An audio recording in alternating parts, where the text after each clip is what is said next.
মধ্যে মতানৈক্য দেখা যাবে, এই বিষয়ে আমাকে সমাধান দাও।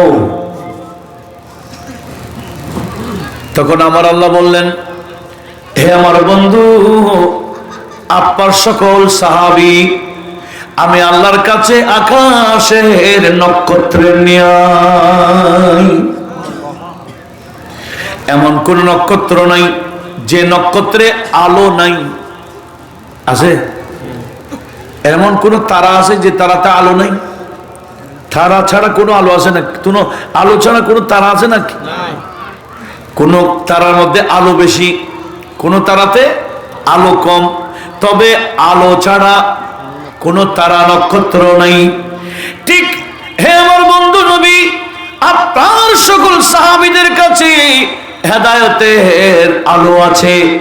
কোন সাহাবীর কাছে আলো বেশি আছে, কোন সাহাবীর কাছে কম থাকলেও তবে আলো হেদায়েতের আলো ছাড়া একজন সাহাবী অপার নাই। কে বলতেছেন? এই কথাটা বলার পরে নবীজি এবার বলতেছেন, আসহাবি কান্নুজুমি ফাবিআইহিম ইক্তাদাইতুম ইহতাদাইতুম। আমার নবীজি এবার ঘোষণা দিয়েছেন, এই আমার উম্মত কিয়ামত পর্যন্ত যারা আসবা সবার জন্য বলে দিলাম, আসহাবি কান্নুজুমি, আমার সাহাবীগণ আকাশের নক্ষত্রের মতো। ফাবিআইহিম ইক্তাদাইতুম ইহতাদাইতুম, যে কোন একজন সাহাবীকে অনুসরণ করলে তোমরা জান্নাতে পৌঁছে যেতে পারবা। এটা হচ্ছে আল্লাহরও ঘোষণা, নবীরও ঘোষণা। কিন্তু এখন মোল্লা বলে কি, সাহাবারা সত্যের মাপকাঠি না, ইনাদের মধ্যে ঝগড়াঝাটি হয়েছে।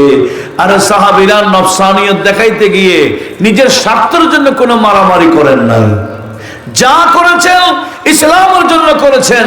হ্যাঁ, অনেক সময় ইজতিহাদ করতে গিয়ে ভুল করে ফেলেছেন, এটার মধ্যে গুনাহ হবে না।